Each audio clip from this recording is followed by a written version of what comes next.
cognitive biases. Biases, I think we pronounce it biases. I had some training before to pronounce it. So let me ask you, let me tell you why this talk about the cognitive biases. So first of all, let me share 1 minute story of my personal biography. The first reason why I'm interested in cognitive biases and how they influence our decision is because, yay! Thank you. Thank you. Is because, some suspense here.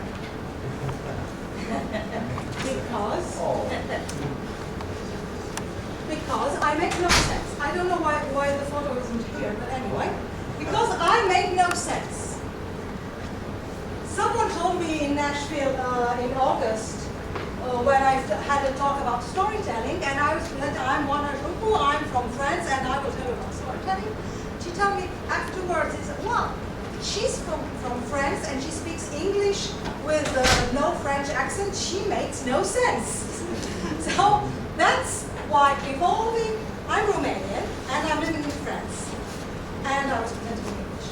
So why maybe the first interest for cognitive biases is because evolving in another culture like your own, you need to pay a lot of attention about what are the cultural setups and experience of people. Afterwards, when I was in France at the beginning, I was as a software developer. I was pretty happy to be a software developer at that time. It was 15 years ago. Don't tell us to anyone else. That was so long time ago. And even I was very proud of myself because those Romanians are good. I was really happy about that. And then I was promoted in a traditional way as a project manager. And then I started to deal with processes in a waterfall manner. And I was kind of big IT director stuff, and I realized how much a lot of people are wasting their goodwill not delivering a lot. One day, back in 2007, I discovered Agile, and I said, hey, Agile is great. And why does Agile work? Agile works because it improves communication. I don't know if that's something that you know, but anytime when we do a first retrospective about Agile, this is the thing that pops up. What is best improved is communication. So I said, well, communication is so important. And why this, and then the question was, why this communication does not work? And I was fascinated about this topic. So I said, well, let's drill down why that communication does not work. And one of those is the topic of cognitive biases. Okay? Is it okay until now? Does it make sense to you? Yes. You don't want to leave this? Don't want to leave this talk? I will ask that on the talk. So if you don't want to leave, you just applause as an answer. Thank you. And if you want to leave, and thank you for being so kind with me as an audience, because as maybe a lot of speakers, I am kind of frightened by you as an audience. And why are the speakers frightened by the audience? Now, I'm kind of my rational brain says, and I'm going to take you in the first cognitive bias journey. My rational brain says, as a speaker, I'm kind of in a safe place. You know, you're looking at me, you're nice to pay attention to me. So if some terrorist wants to make me, you will notice it and will try to save me. So I'm not in danger. I'm not really in danger, but my brain is very much linked to the experience all-time experience that says, and I'm quoting here a very nice book of Scott Bergen, that is Confession of Professional Speakers, that says, you, men, I mean women, alone in front of a crowd without no weapon in hand, not good. So, not good. So, while my eyes and my rational brains sees the picture in at the left of the image, my brain actually sees this wolf pack that attacks me. So I think that's why also one of the things that improves speakers is the weapon they have, the control, the remote control. So that is the first cognitive biases, that is by your brain, the decision, let's say, the order to survive. That's the first thing that our brain tells us. You survive. So when we say, well, we make errors, we all make errors, we will still make errors. And you say, how could I have made that error? Let's imagine a talk with your brain. You know, that is a very brilliant and lazy machine. It infers, it searches patterns, and it searches patterns to improve the decisions fast, to survive. And so I would say that the brain is lazy to the highest effectiveness. So let's imagine a talk with your brain, you know. I mean, it's a little bit schizophrenic, but let's say you have your brain, and you say, how could I make such an error? You know, need to analyze that.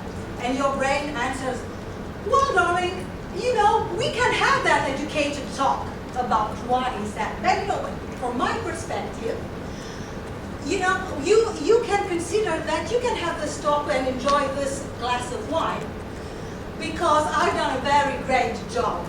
You're still alive.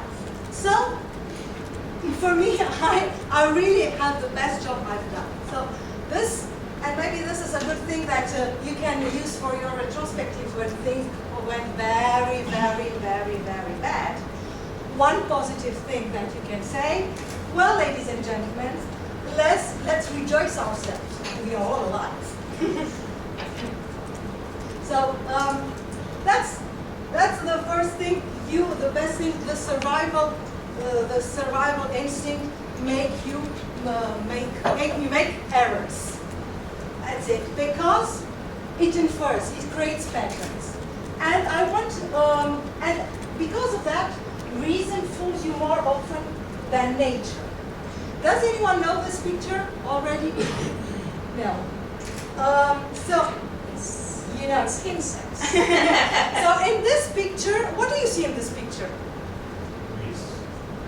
Okay, leaves. And in this picture, there's a bird. Who's it? Okay, Claudia, assume the bird. A bird. There's a bird. There are not only leaves. So just did you see who has seen the bird? Okay, some of you have seen the bird, but at the beginning you've seen leaves. You know, your brain just inferred there are other leaves. For those who didn't see the bird yet, the bird is, I don't know how the pointer works, but the bird is here. Now that you've seen it, I kind of think that you just cannot not notice it all the time. That happened with me. When I've seen the first time that picture and I didn't see the bird and I didn't see the bird, and the moment that I've seen the bird, I see only the bird in that in that picture. So our reason fools us more than nature. So and that's okay. That's okay, because we are rational people. But the most popular decision tool for us is heuristics. Actually, I think it's the only decision tool we have. It's not the most powerful. It's the rule of thumb. To make decision fast, we say decision is perception plus rational. But actually it's a lot of perception and a lot of perception and background of our cultural experience, personal experience. One thing that Antonio Damasio, that is a neuroscientist, actually he's a psychiatrist, and he spent his life to study how the brain functions. He said, we take no rational decision. All our decisions are heuristics. So, that's it. And now, are we still on track? Now I will, for the time I have, I will list some of the cognitive biases. First one is, I want to make this test with you. So, let's say that we have two recipients, and we have the A one, when we know that we have 50% of red balls and 50% of white balls. In the second one, we have also red and white balls, but we don't know the percentage. Let's assume that if you get out a white ball, you will get 100 euros. From what recipient would you prefer to take out? It's a question for you. A? Okay. A, okay. Brilliant. That's great. Now let's say if you get out of one of the recipient red ball, you get 200 euros. Where would you prefer to get it? Okay. Sorry. I didn't hear. Someone said also? Doesn't make a difference. It doesn't make a difference. Yes, basically when choosing B for the red ones.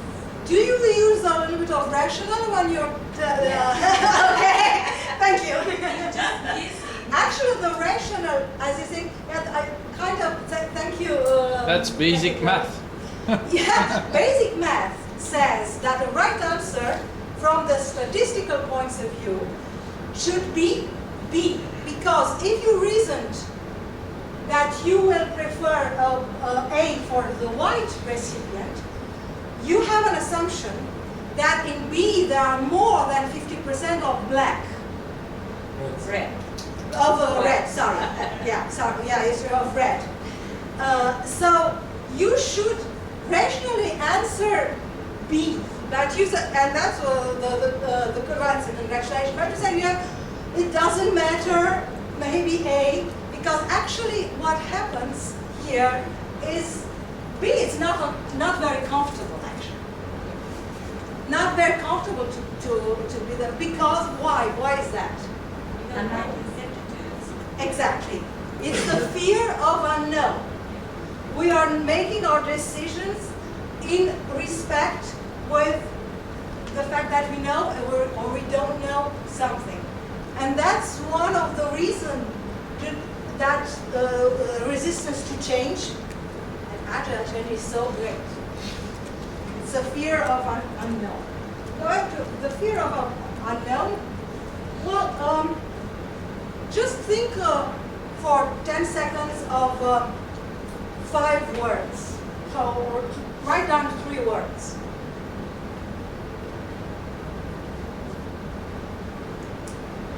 Okay. Can you tell me one of the words that you... Incident, crash. Okay. Christian? Green. Green? Okay. Ambulance. Ambulance. Rain. Green? Car. Gray? Rain. Rain. Okay. Okay. Do you think why you mentioned those words to me? Obvious, ambulance, and everything that's linked to this. Someone said rain, maybe also linked to this. You've mentioned colors. We've talked about black and black. I don't know. I have my cognitive biases also. Red and white balls. So that's one of the biases. That's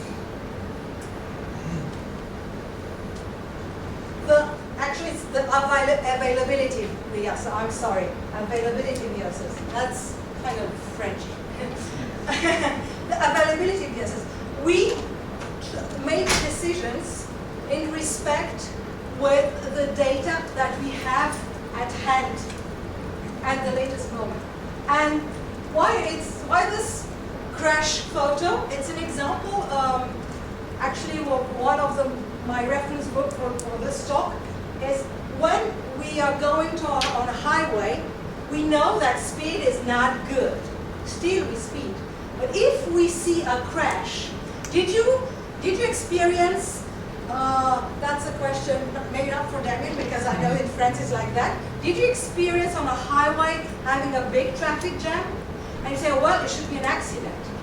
And you wait for some time, and when you arrive, it's really an accident. But it is on the other side. Did you experience that? Yes. And we say, well, we just slow down because we have kind of voyeurism of tragic, but actually what happens, it's kind of a shock of reminding me that speed is not good, and we overload our speed. So that's one of the biases, is the availability bias. To see how I can make it through. I may skip this one. Oh, you like the? Okay. If you like, oh, this lady, she's Emma. She's called Emma, and let me ask you something. Is being a lawyer? I know. I know. I've started at 15 minutes ago, so I'll try to pick something to finish in 15 minutes. Emma is. It's not about Emma. It's lawyer. Being a lawyer, it's a very appreciated career path. Why is it like that? They make a lot of money. Sorry? They make a lot of money. Okay. In America. Okay.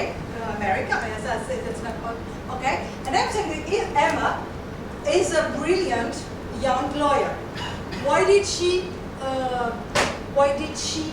want to be a lawyer? Because she wants Make to a- make a lot of money. Emma? Wants to make a lot of Well, money. Emma wants to make a lot of money. So that's one of the attribution biases, is that when it's a statement that seems to be kind of objective, you know, it's lawyers are well paid, or they make and it's kind of a statement. When it's in relation with one person, you give them an intention.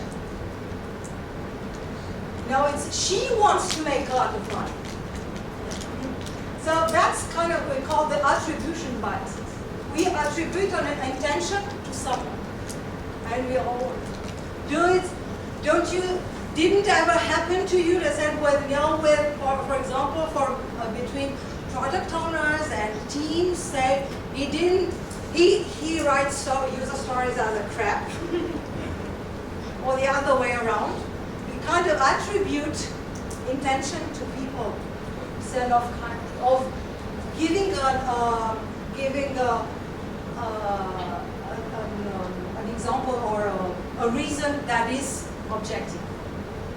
So if you wanted to see Emma, there, that's the attribution. You want to see Carol also? So it's not such a good photo. So Carol, when she's a 30-year-old single, and when she was a brilliant student also, and she was in philosophy, and she was very keen on everything that it's linked with social discrimination and social equity fund. I'm not really exactly finding the word because I'm kind of speeding up. One question I have for you: what are the chances that Carol becomes a bank teller, bank cashier? It depends. In respect of this, these chances, what are the chances that Carol becomes a bank cashier involved in humanitarian associations? Higher? Okay, higher. Actually, yeah, can't have.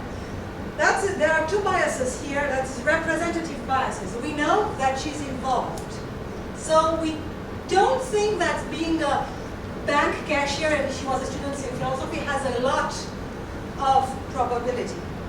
But still we say that it might be more probability that she is a bank teller and involved. And that's the conjunction bias. That means when an event has a probability, the conjunctions of two events has kind of less probability actually. So if we have mathematical rational, the rational reasoning of that is that she has less chances to become a bank teller and involved. So that's the representative and conjunction bias. And I'll go maybe through this one, and then I'll try to end it. So let's say that these are cards, and one of the rule is that at the end, at the back of the vowels, there are pair numbers. What cards would you switch to confirm the rule?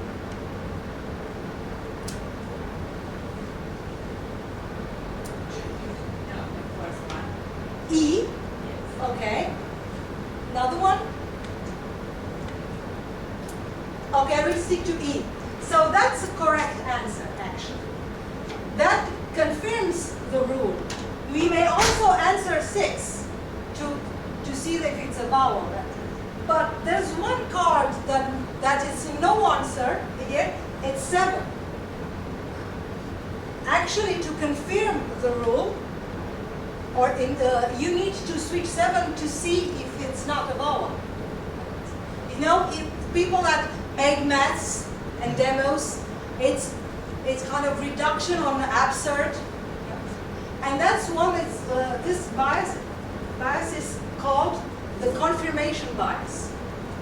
We are more tended to get along with people that confirm our ideas, for example, and thinks that this is the truth instead of trying to challenge it or try to seek for things that will confirm the idea but in the opposite way. Okay.